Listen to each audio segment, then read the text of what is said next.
Hey, what's going on YouTube? In this video, I want to show you a quick tutorial on how you can use Keepa for your online arbitrage or your book business. In this case, I'm going to focus a little bit more on how I use it on my book business because that's pretty much what I'm doing right now. It's about 90% of what I'm doing right now. So I know as a beginner, it can get very confusing because you see so many things on that Keepa chart and you don't know what to do. So I just want to give you a quick tutorial. So to show you that all you need to know is just some of the basic things on that Keepa chart, and that's pretty much all you need so you can start using Keepa for your Amazon book business. And if that's something that you want to learn a little bit more about, just stay tuned for the rest of the video, and I'm gonna see you on the computer right now. First thing that we need to do, is to have a Keepa subscription. So you will need to go to keepa.com right here, and you type keepa.com, and you need to get a subscription from there. Right now the subscription is around $17, but I just got an email from them telling me that my subscription will go up a few bucks, so I think it's 19 euros, and that's like 20 to 21 bucks US dollars. It's worth the money. I really don't mind paying for it. So just to let you know that the price probably will go up a few bucks, but it's like around 20 to 21 bucks. So after you get a subscription from Keepa, you need to download this Keepa extension, and just go to the Google Chrome web store, type Keepa, and just download the Chrome extension on your Keepa on your Google Chrome, and you should see this little icon right here. And once you have that and you sign in with your account, you should be good to go now. So in this case, we're gonna look at this book right here, and every time that you download an item or anything like that on Amazon, your Keepa will pop up right at the bottom. In this case, I don't have anything on it because I want to start from the beginning, and so I'm gonna show you all the data that you can use in Keepa to help you make better decisions for your business. So the first thing that we need to see, as you can see on the side here, we got different options that we can pick, like the Amazon, the new price, the sales rank. So we're gonna start with the most important data that you need in this case, which is the sales rank. So the sales rank, we're gonna choose that one right there. So it will pop like this green line here, as you can see right now, this green line. So this green line, what it means, every time the rank drops, like so you can see the rank here was about 1 million, and that it dropped to 200,000. So we can guess that in this situation, this book sold one time. So every time you see a drop like this, it means that this book actually sold around like one time. It could have been multiple times that day, but we guess that at least it sold one time, right? So in this situation, we have the data going a year back. So based on the drops of the ranks, we can guess that this book sold 1, 2, 3, 4, 5, 6, 7, 8, 9, 10, 11, 12, 13, 14, 16, 17, 18, 19, 20. Around like 22 times. So we can make a guess that this book sold around 22 times in the past year, right? So that's the basics that you need to understand with the ranks and how that translates to sales. So we know that every time a drops is happening, it means that this item sold one time. So with books, it's pretty easy to read these things because books usually sell a little more slower, so the rank tends to drop a little slower, and they're more visual, so we can actually see those drops happening. It's a little different with new items. When you're selling items that are very low rank, uh, it's a little difficult to read the rank that way. But I'm gonna show you examples of new items, and but in this case, I'm just showing you how to read, you know, things that sell a little slower like books. All right. So now the next auction that I need to pick right here is, especially in my book business, I'm doing mostly all my books are actually just used. So the next data that I want to see is how much this book was selling actually in used condition. So I will gonna pick that as well. So as we can see, the used condition will be shown in this black line right here, right? As you can see, it's pretty easy to see because I don't have too many things going on in the chart. But now, how we can use this data and the sales rank together is that now we can make a guess of, okay, this book sold one time, but for how much it actually sold. That's the question, and that's how we can get the answer by knowing the used price on Amazon. So based on the last few sales, we're gonna the most recent sales. See, we saw a sale right here, one, two, three, four. So based on the four sales, last sales that happened, we can guess that this book was selling around $49, $50 in used condition, right? And it just went up to 80 bucks, and that's why it hasn't sold for a little while. But this is how we can combine these two data points together and understand, okay, now we can make a decision to understand how much this book was selling for by looking at the used price that this book was listed on Amazon. Um, so we can guess that back here the book was selling around 50 bucks, as you can see. And but with after September, we can guess that this book actually sold a few times around the $100, $99 mark. So this book actually sold for 99, but the last few sales is been around 50 bucks. So that's how we can make, a decision of, okay, this book is selling for this price. And this is just books. If you're selling used books, so you want to know the used price. You don't want to know the new price because you're not selling the book in new condition. So the next thing, that's basically the two most important data that you need when you're selling books or any like used item. Basically, you can get away just by understanding this right here. But now we got other things that we can use as well to help us make a little more better decision and get a little more technical with this.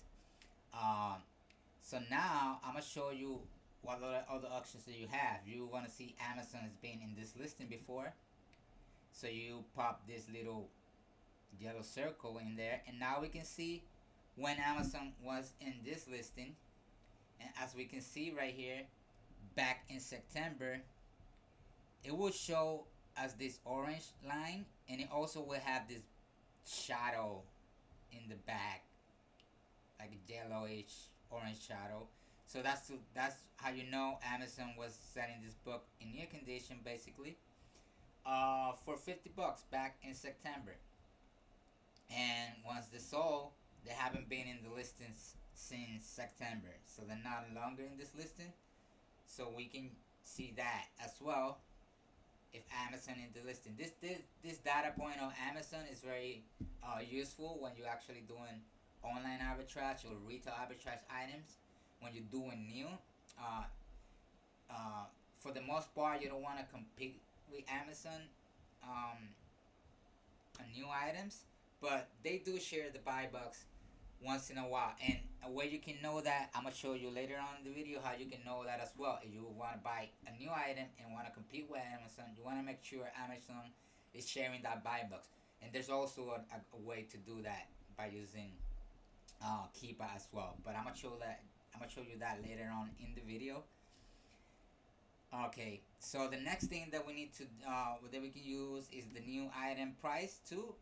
This new price is the new price that a third party seller is selling this book in new condition.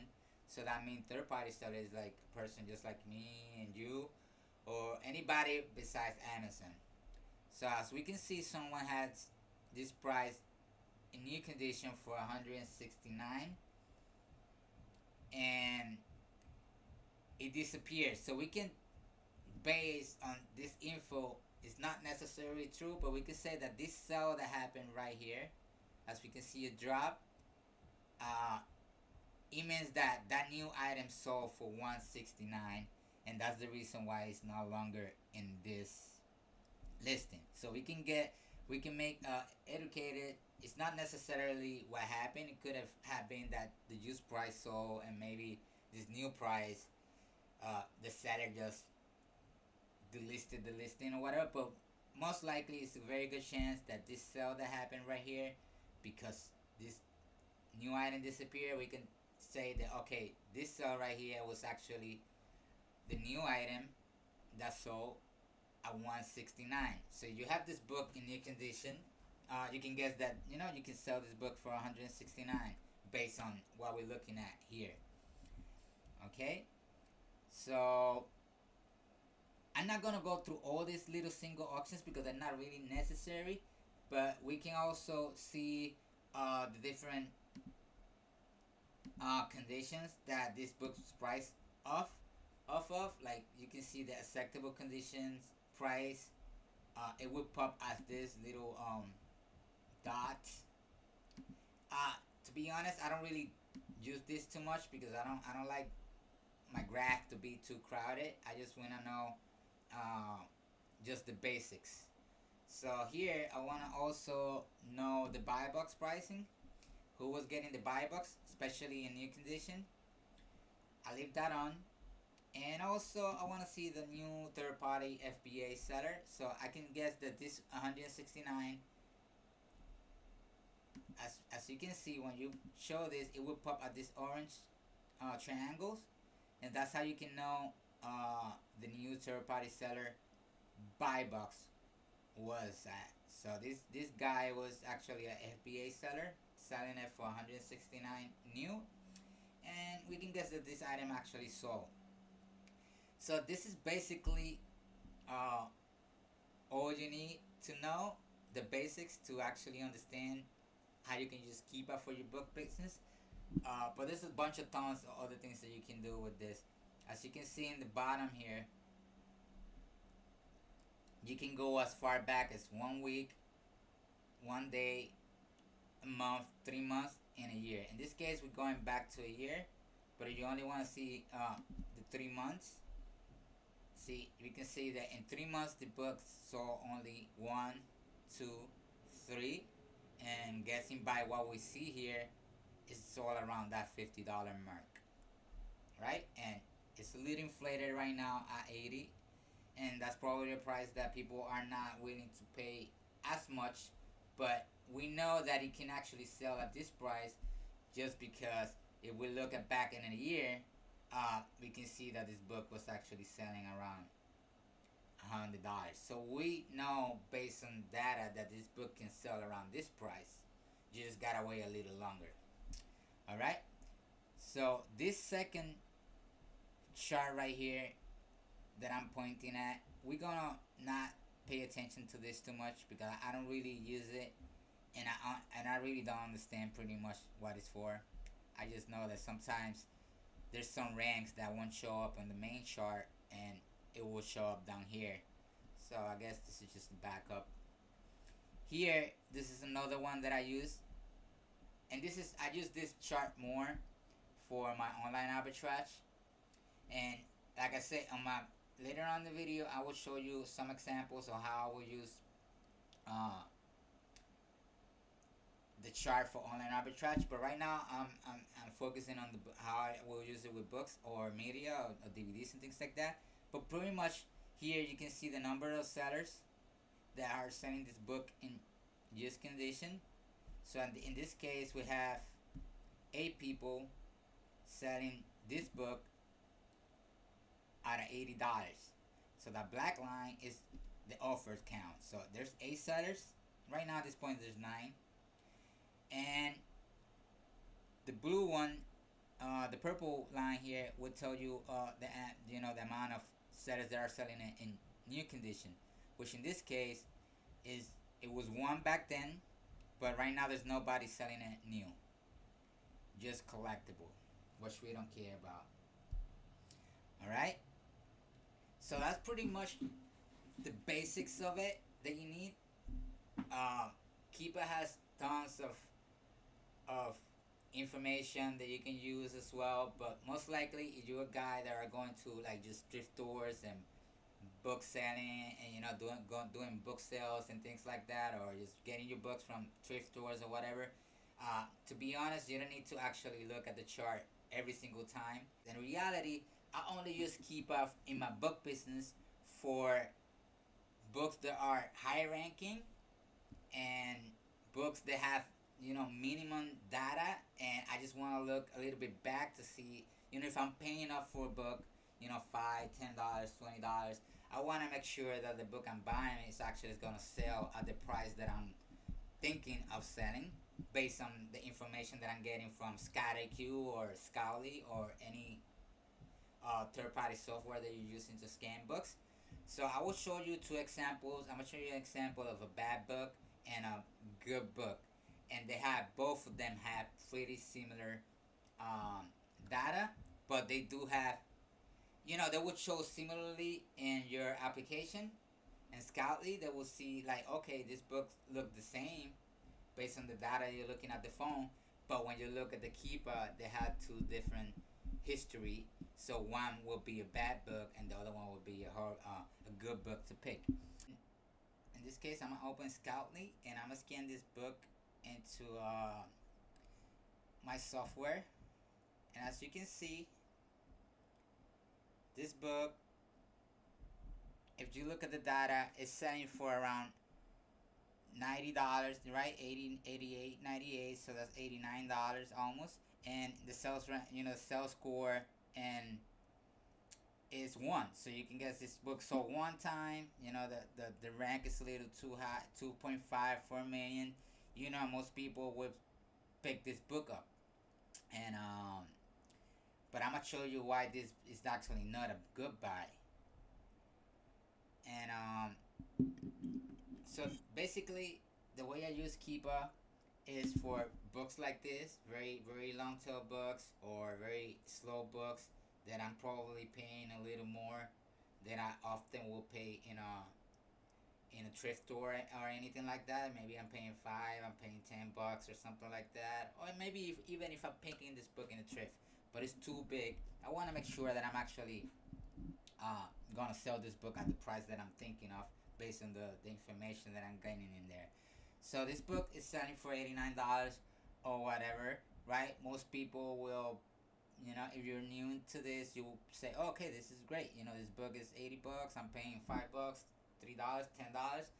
I'm picking this, right?